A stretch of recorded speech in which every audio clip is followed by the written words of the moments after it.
Nous sommes le 22 août 1922. De nombreux habitants du quartier de Silver Lake, à Los Angeles, appellent la police pour signaler qu'ils viennent d'entendre des coups de feu. Plus précisément, les bruits semblent provenir de la maison d'un couple marié nommé Fred et Dolly Osterreich. Ils vivent dans une belle maison à plusieurs étages, donnant sur Sunset Boulevard depuis 4 ans. Et jusqu'à ce soir, il n'y a jamais rien eu qui sortait de l'ordinaire dans ce quartier, et encore moins du côté de la maison de Fred et Dolly. C'est un couple très discret et apprécié. Les voisins sont donc très inquiets. Les policiers arrivent rapidement sur les lieux et la scène qu'ils découvrent est déconcertante.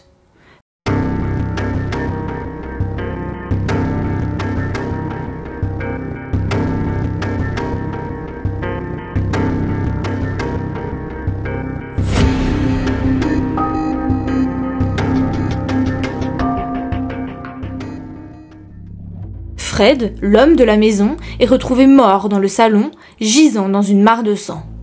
Il a été touché 2 fois à la poitrine et 1 fois à la tête.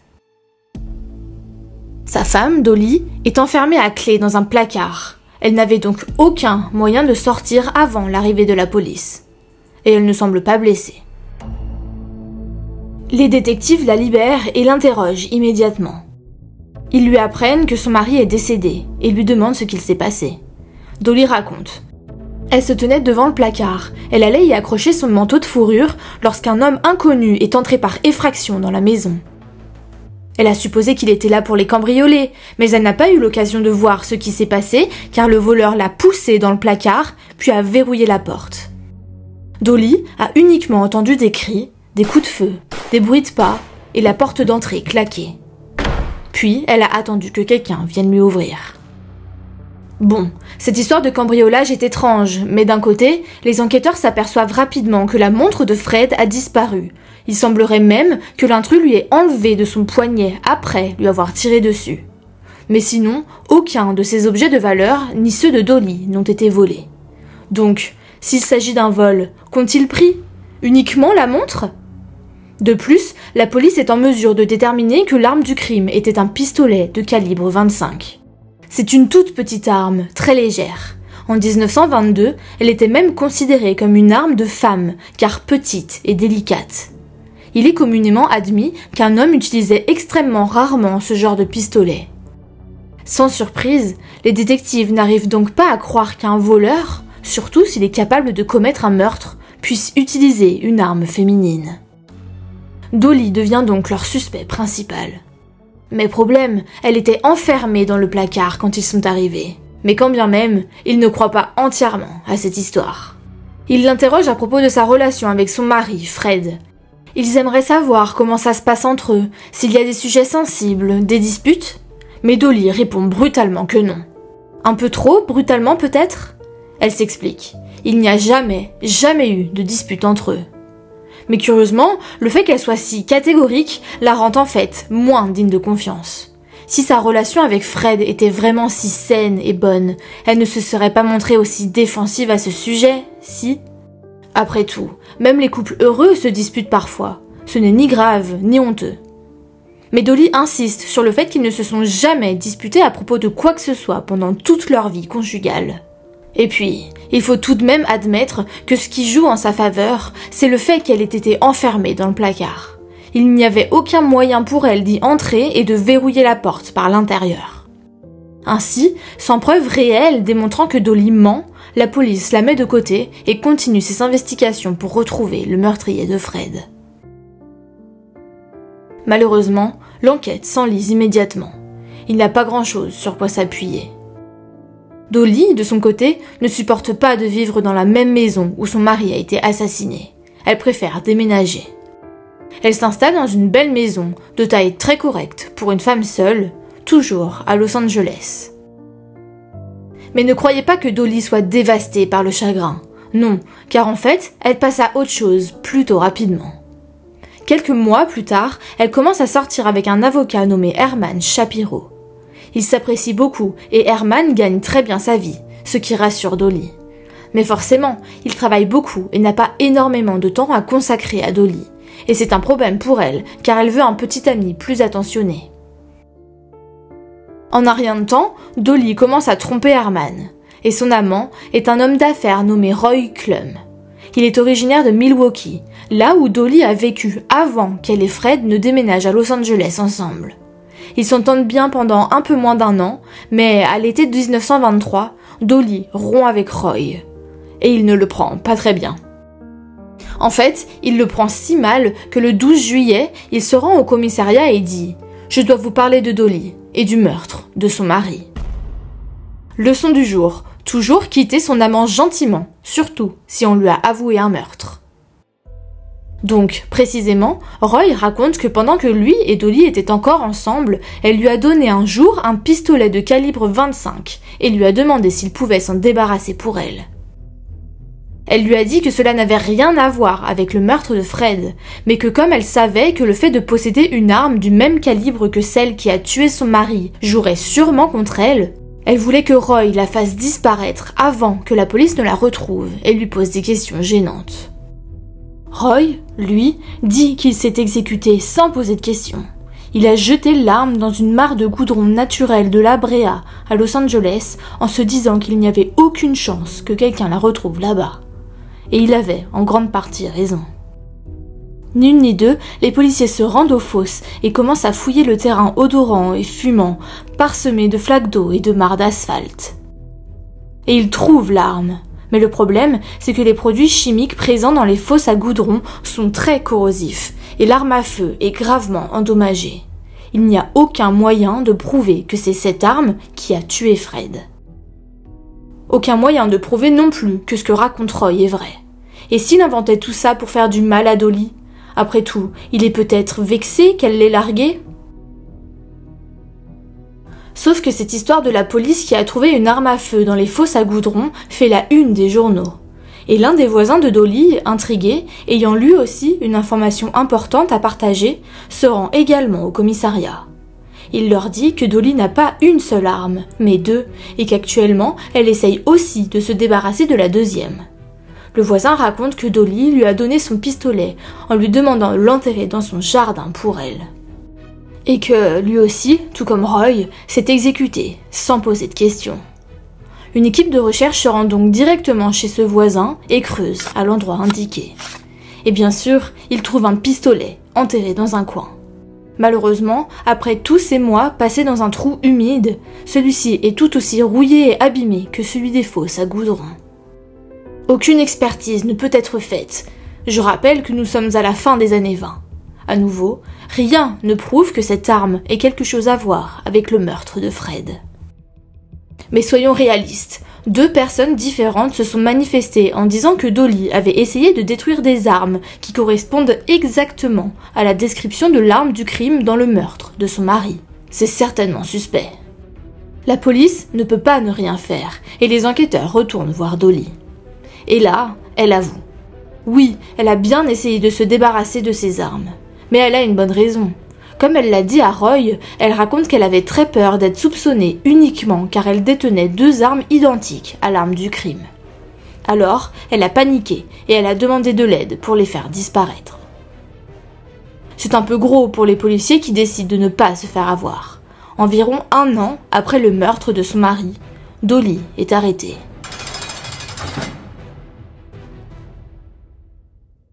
Vous vous souvenez de son nouveau petit ami, Herman Shapiro? Il est avocat. Eh bien, c'est lui qui défendra Dolly. Comique quand on y pense. Elle trompe Herman avec Roy, qu'elle quitte, il la dénonce, et malgré tout, Herman reste loyal. Oui, ma puce, je te représenterai dans l'affaire du meurtre de ton mari. Bon. Donc Dolly est en prison en attendant son procès. Elle est agitée, mais pas parce que l'on pourrait penser. En fait, elle finit par demander à Herman de lui rendre un service très étrange. Dolly veut qu'Herman aille faire quelques courses et qu'il les laisse chez elle. Mais pourquoi? Sa maison est vide, elle n'a pas de famille dans le coin ou de colocataire qui pourrait consommer cette nourriture. Donc c'est très étrange. Pour une fois, Herman exige que Dolly lui explique ce qui se passe. Dolly lui explique qu'en fait, il y a bien quelqu'un qui vit chez elle. Quelqu'un dont Herman ignorait l'existence. Dolly a un frère. Elle raconte qu'il a connu des moments difficiles. Il n'avait nulle part où vivre, alors elle l'a installé dans son grenier. Mais pourquoi n'a-t-elle jamais dit à Herman que son frère vivait littéralement dans son grenier? Herman aurait pu le comprendre, il n'aurait même rien dit s'il était venu vivre avec Dolly quelque temps dans sa chambre d'amis. Après tout, la famille, c'est fait pour ça. Mais Dolly s'explique, elle dit que son frère se cache, que personne ne doit savoir qu'il est là, chez elle. Par contre, elle n'en donne pas la raison. Elle dit que ce n'est pas à elle de le dire. Vous en pensez quoi, vous, de cette explication? Comme je l'ai dit, Herman n'est rien d'autre qu'un petit ami loyal. Parce qu'à ce stade, il est évidemment au courant de la tromperie. Mais il reste. Il représentera Dolly à son procès. Il ira faire les courses pour nourrir son frère clandestin. Arrivé chez Dolly, d'ailleurs, il monte dans sa chambre, la traverse, ouvre son placard, pousse les habits pendus sur la tringle et grimpe sur une petite marche cachée derrière, comme lui a demandé Dolly. Puis, il tape 2 fois au plafond, comme lui a expliqué Dolly. Et il attend. Il entend quelques bruits et bientôt, un homme se tient devant lui, ébloui par la lumière, gringalet, pas très en forme. Son nom est Otto Sandhuber. À première vue, il semble très nerveux. Mais quand il se rend compte que l'homme en face de lui, Herman donc, lui apporte de la nourriture, il se détend. Otto est resté seul dans cette maison pendant très longtemps. Et il avait vraiment besoin de quelqu'un à qui parler. Et en plus, le grenier, ce n'est pas comme si c'était un immense grenier. Il est sombre, il est petit, il est étouffant. Et puis, il n'y a pas de toilette. Otto doit se soulager dans un seau. Que fait-il de ses journées? Il n'a pas grand-chose pour s'occuper. Il y a une étagère remplie de livres et une machine à écrire pour qu'il puisse écrire ses pensées. Et ironiquement, pendant cette vie recluse qu'Otto a vécue dans le grenier de sa sœur, il a publié quelques nouvelles. Inutile de dire que ce n'est pas une façon de vivre, et Otto ne semble pas aller bien. Il semble désespérément seul. Quelques minutes après être descendu du grenier, Otto demande à Herman s'il peut rester un peu pour discuter. Petit à petit, il raconte à Herman comment il est venu vivre avec Dolly et ce qu'ils ont vécu ensemble. Après sa conversation avec Otto, Herman paie la caution pour faire sortir Dolly de prison. Ensuite, il se met au travail pour combattre les accusations de meurtre auxquelles elle fait face. Et Herman est un très bon avocat. Pour lui, il n'y a tout simplement aucune preuve. Il démontre alors qu'il est même inutile de porter l'affaire devant un tribunal, et grâce à son travail acharné, Dolly est libérée. Il a convaincu l'État d'abandonner toutes les accusations. Herman et Dolly emménagent ensemble. Lui, elle et Otto, toujours dans son grenier. Les années passent. 7 ans après, Dolly et Herman se séparent. Et comme ce qui s'est passé avec Roy auparavant, Herman vit très mal la fin de leur relation. Et il décide d'aller voir la police et de leur dire que, même s'il a travaillé sans relâche pour que les charges soient abandonnées il y a 7 ans, il croit que Dolly a tué son mari. Pour étayer ses spéculations, il leur raconte tout ce qu'Otto lui a expliqué il y a quelques années, quand il est allé lui apporter des vivres et qu'Otto était sorti du grenier. Je ne vous ai pas raconté leur conversation, mais là, c'est le bon moment.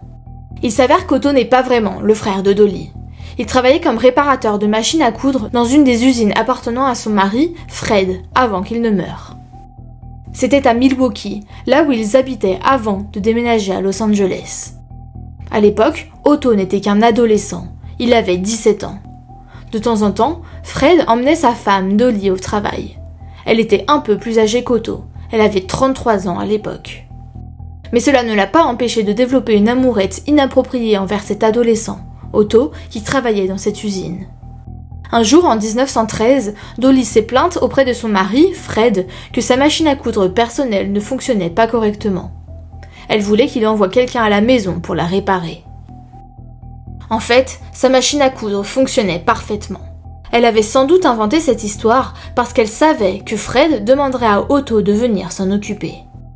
Alors, quand Otto est venu frapper à la porte, Dolly a ouvert, vêtue uniquement de sa robe de soie et de ses bas.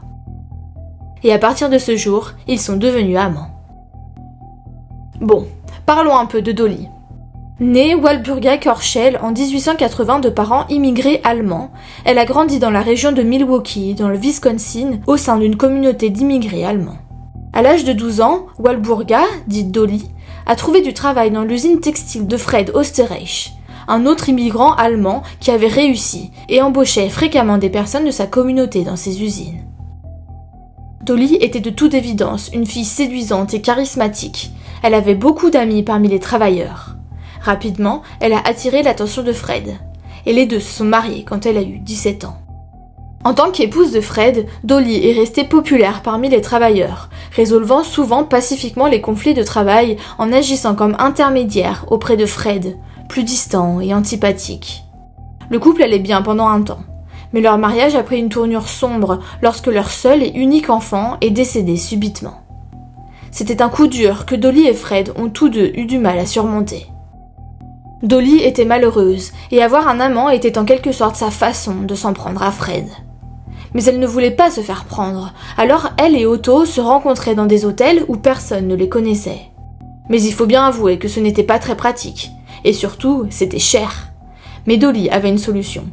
Otto n'avait qu'à carrément venir à la maison la journée, pendant que Fred était à l'usine. Mais bon, problème. Les voisins, un peu curieux, se sont vite rendus compte de ce petit manège. Et oui, comment s'empêcher de remarquer ce jeune homme qui passait presque tous les jours des heures seul avec Dolly. Un jour, l'un d'eux est même allé demander à Dolly ce qu'il se passait. Mais elle a réponse à tout. « Oh, c'est juste mon demi-frère », a-t-elle dit. Sensiblement la même histoire que ce qu'elle racontera à Herman des années plus tard, selon laquelle son demi-frère était dans une situation financière difficile et qu'elle l'hébergeait pour l'aider. Bon, on est d'accord, ce n'est pas l'excuse la plus crédible, car si ce type était vraiment de la famille de Dolly, ça n'avait aucun sens qu'il ne vienne que lorsque Fred n'était pas à la maison, si? Bon, il peut toujours y avoir des explications, mais là comme ça, c'était louche. Il ne fallut pas longtemps pour que Fred apprenne que le demi-frère de Dolly venait lui rendre visite tous les jours. Mais lui, il sait que Dolly n'a pas de demi-frère. Souvenez-vous, ils viennent de la même communauté, et tout le monde se connaît.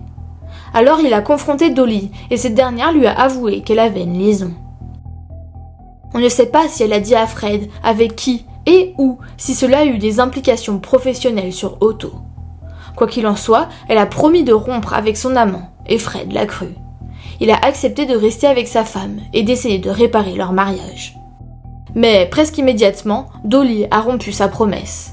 Elle a continué de coucher avec Otto et a trouvé un moyen de continuer à le voir, sans attirer l'attention de Fred ou de ses voisins.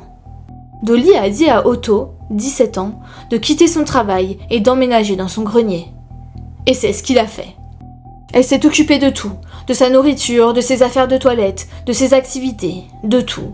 Il n'a plus jamais quitté la maison à nouveau pour éviter que des voisins le voient. Son monde est devenu très petit. Ses journées se résumaient à faire des allers-retours quotidiens en bas pour passer la journée avec Dolly, jusqu'à ce que son mari revienne du travail, puis retourner dans son grenier sombre et étouffant. Si on se met à la place de Fred une minute, c'est quand même effrayant. S'il avait eu la moindre idée de ce qui se passait, un homme étrange vit dans sa maison, sous son propre toit, et il n'en a aucune idée. Enfin, même si Fred ne savait pas exactement ce qui se passait, il avait quelques soupçons. Il avait remarqué qu'une partie de la nourriture disparaissait de la cuisine et qu'il était impossible que Dolly mange tout, toute seule. Et puis, il entendait parfois des bruits venant du plafond, comme si quelque chose se trouvait dans le grenier. En plus de ça, il avait une sensation étrange chaque fois qu'il était à la maison. Fred trouvait ça bizarre, mais à chaque fois qu'il évoquait ces sentiments étranges, Dolly le manipulait. Elle disait que Fred était tout simplement trop stressé par son travail, qu'il imaginait des choses. Elle a également souligné la tendance de Fred à boire de façon excessive et a suggéré que peut-être l'alcool le rendait paranoïaque. Et finalement, Fred a décidé de faire confiance à sa femme et a fait de son mieux pour oublier tout ça. Et pendant ce temps, Dolly avait la vie parfaite. Elle a pu jouer le rôle d'une épouse fidèle sans trop attirer les soupçons, tout en profitant également des avantages d'une liaison avec un amant à domicile. Mais vous vous en doutez, cet arrangement ne pouvait évidemment pas durer éternellement. En 1918, l'entreprise de Fred était en pleine expansion et il souhaitait ouvrir une nouvelle usine dans le sud de la Californie. Fred a donc annoncé que la famille allait déménager de Milwaukee à Los Angeles et Dolly s'est un peu retrouvée coincée. Mais elle ne pouvait pas refuser, donc elle a dit d'accord, à condition que la nouvelle maison ait un grenier. Je ne sais pas ce que Fred a pensé de cette demande très spécifique. Je ne sais pas non plus si Dolly avait au moins pris la peine de demander à Otto s'il était partant pour déménager avec elle à l'autre bout du pays. Quoi qu'il en soit, Fred et Dolly trouvent une maison qui leur plaît et commencent leur carton. Un jour, elle a fait descendre Otto en douce et lui a dit « Va à Los Angeles d'une manière ou d'une autre, par tes propres moyens. » Je ne sais pas comment il a pu entrer dans la maison avant que Fred et Dolly n'emménagent officiellement, mais il l'a fait. Il était déjà là quand ils sont arrivés et il a continué à vivre dans le grenier, seul. Ça a duré 4 ans de plus, jusqu'au 22 août 1922. Otto a 21 ans. Ce jour-là, Fred et Dolly se sont disputés. On ne sait pas exactement pourquoi, mais c'était assez fort pour que Otto puisse les entendre crier depuis le grenier. Il n'était pas habitué à ce qu'ils soient tous les deux si en colère et agressifs. Et la première pensée qui lui vint à l'esprit fut que Fred pourrait être assez fou pour faire du mal à Dolly. Alors, dans l'intention de la protéger, Otto saisit 2 armes, dont au moins un calibre 25, et descendit les escaliers. Il sortit donc du grenier pour la première fois avec Fred à la maison. Et dès que Otto est entré dans le champ de vision de Fred, ce dernier a perdu la tête. Fred n'avait aucune raison de penser que quelqu'un d'autre était présent dans la maison à ce moment-là. Il pensait être seul chez lui avec sa femme. Non seulement un homme armé vient d'apparaître de manière inattendue, mais c'était aussi quelqu'un qu'il connaissait depuis des années. Rappelez-vous, ce gamin travaillait pour lui quand il était adolescent. Ce gamin, qui a démissionné il y a des années, du jour au lendemain, se tient maintenant chez lui, avec une arme, et il n'a aucune idée de comment il est entré ici. Fred a du mal à comprendre. Et encore une fois, je ne sais pas si Fred avait réalisé que Otto était la personne avec qui Dolly avait été infidèle, mais s'il le savait, ou même s'il le soupçonnait, cela ne pouvait qu'ajouter à l'intensité du moment. Et puis, il était en train de se disputer avec sa femme, ses émotions étaient déjà à leur comble. Alors, dès qu'il a vu Otto, il a couru et l'a attaqué. Les 2 hommes commencent alors à se battre, et c'est là que les coups de feu seraient partis, tuant Fred. Maintenant, si on se fie à cette histoire, il semble que la mort de Fred soit accidentelle. Mais Otto et Dolly savaient aussi que la situation ne jouait pas en leur faveur. Je veux dire, quel policier aurait pu croire qu'une femme infidèle et son amant, qui vivait secrètement dans la maison de Fred depuis des années, venaient de lui tirer dessus accidentellement alors qu'il se battait avec une arme à feu? Et si le coup de feu avait vraiment été tiré par accident, il aurait semblé trop fortuit qu'il ait touché Fred 2 fois à la poitrine et 1 fois à la tête. On aurait pu penser que certaines de ces balles auraient touché Fred sur une partie moins mortelle du corps. Donc, plutôt que de penser à la possibilité d'être accusé de meurtre, Otto et Dolly ont élaboré un plan pour tout dissimuler. Ils savaient que les voisins de Dolly avaient sûrement entendu les coups de feu et qu'ils avaient probablement déjà appelé la police. Otto a donc rapidement enfermé Dolly dans un placard en le verrouillant de l'extérieur. Et ils ont eu raison de supposer que la police ne pourrait pas la tenir responsable si quelqu'un d'autre l'avait enfermée dans le placard. Otto a alors pris la montre de Fred, espérant que cela ressemblerait à un vol. Puis, il est simplement remonté au grenier. Otto était plutôt malin, et se disait que la police ne penserait pas à le chercher là-haut, comme Fred ne l'avait pas cherché là-haut depuis des années. Et le plan a fonctionné. Dolly et Otto s'en seraient probablement tirés si elle avait résisté à l'envie de tout raconter aux hommes de sa vie. Mais au lieu de cela, elle a fait l'erreur de demander à son amant Roy de se débarrasser de l'arme du crime. Et elle a également fait un faux pas avec Herman, son petit ami, mais pas celui que vous croyez. Dolly lui a donné une montre en diamant, et dès qu'Herman a posé les yeux dessus, il a su que c'était celle qui avait été volée à Fred lors du cambriolage meurtrier. Comment il le savait, je ne sais pas, mais il a vu clair dans son jeu. Il a voulu en avoir le cœur net et il a demandé si cette montre était celle de Fred. Et Dolly a tout simplement répondu que oui, qu'elle l'avait retrouvée sous un coussin du canapé. Et puis, pauvre Otto, a-t-il espéré, quelque temps après le décès de Fred, pouvoir finalement redescendre de ce grenier et partager la vie de Dolly comme un couple normal? Ou au moins en tant que frère, pour coller à l'histoire qu'elle a racontée à Herman. Car quand ce dernier emménage avec elle, il sait que Otto est là-haut, il pense que c'est son frère. Il sait qu'il se cache, mais puisqu'il est au courant et qu'il l'accepte, ils auraient pu le faire descendre. Il aurait pu faire partie du secret. Otto a emménagé avec Dolly en 1913, alors qu'il avait 17 ans. Cela faisait 9 ans qu'il vivait seul dans ce grenier. Peut-être qu'il y était simplement habitué. Peut-être qu'il ne savait même pas comment vivre dans le monde réel. Peut-être que l'idée ne lui a pas traversé l'esprit. Il faudra ensuite attendre encore 1 an avant que Roy ne dise à quiconque où trouver l'arme. Et encore 7 ans avant qu'Herman ne se rende à la police pour partager le témoignage d'Otto. Otto a donc passé 17 ans dans le grenier de la maison de Dolly. Quand tout a éclaté au grand jour, Otto avait 34 ans. C'est terrible. Psychologiquement, je ne sais même pas comment il peut fonctionner dans la société. Il a manqué tant de choses, il était si jeune, son cerveau n'était même pas encore entièrement formé. C'est très triste, je ne sais pas s'il est possible de vivre une vie normale après ça. Et physiquement, comment a-t-il pu tenir ? Entre la malnutrition, le manque d'exercice et de soins, le manque de lumière du jour, le manque d'air frais, ça devait vraiment être horrible.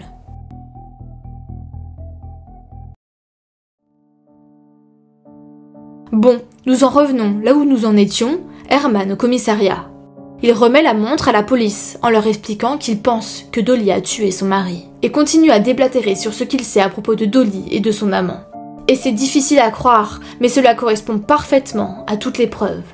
C'est la théorie qui a le plus de sens.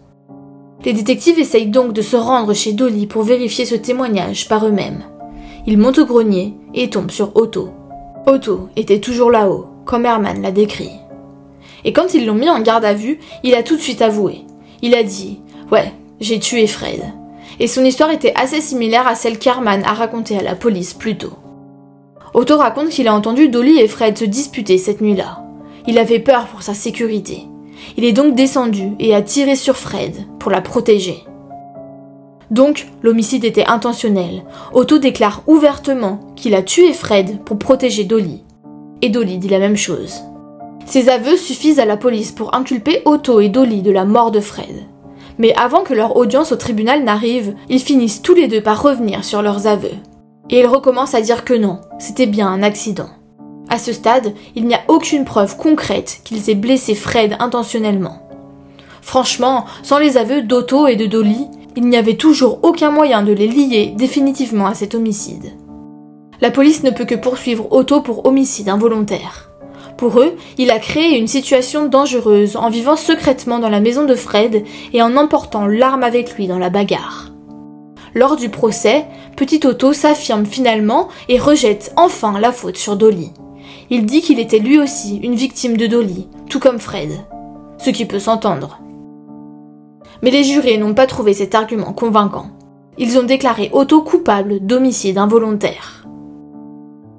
Ensuite, c'est un peu confus. Je ne sais donc pas exactement par quel moyen, mais d'une manière ou d'une autre, même avec une condamnation, quelqu'un dans le système judiciaire a décidé que Otto ne pouvait pas être condamné. Peut-être une question de prescription ? La police n'a donc pas d'autre choix que de laisser Otto partir. Quant à Dolly, en 1930, elle est accusée de complot en vue de commettre un meurtre. Mais les procureurs, lors de son procès, ont les mêmes problèmes qu'a eu la police lors de son enquête. Il n'y a aucune preuve. Et finalement, son affaire se termine avec un jury indécis. Techniquement, ce n'est pas elle qui a appuyé sur la gâchette. Et plutôt que d'interjeter appel, ils abandonnent les charges contre Dolly. Et à ce jour, personne n'a jamais été réellement condamné pour le meurtre de Fred. Après son procès, Dolly va se marier avec un nouveau petit ami. Elle vit une vie tranquille pendant 30 ans de plus, puis elle meurt en 1961 à l'âge de 75 ans. Il est plus difficile de dire ce qu'il est advenu d'Otto. Il n'a pas eu beaucoup de couverture médiatique après que la police a réalisé qu'elle ne pouvait pas le condamner. Mais je ne serais pas surprise qu'il ait simplement quitté la ville et essayé de vivre, enfin, une vie normale. Et c'était la triste histoire d'Otto Sandhuber et du meurtre de Fred Oesterreich. Si cet épisode vous a plu, abonnez-vous!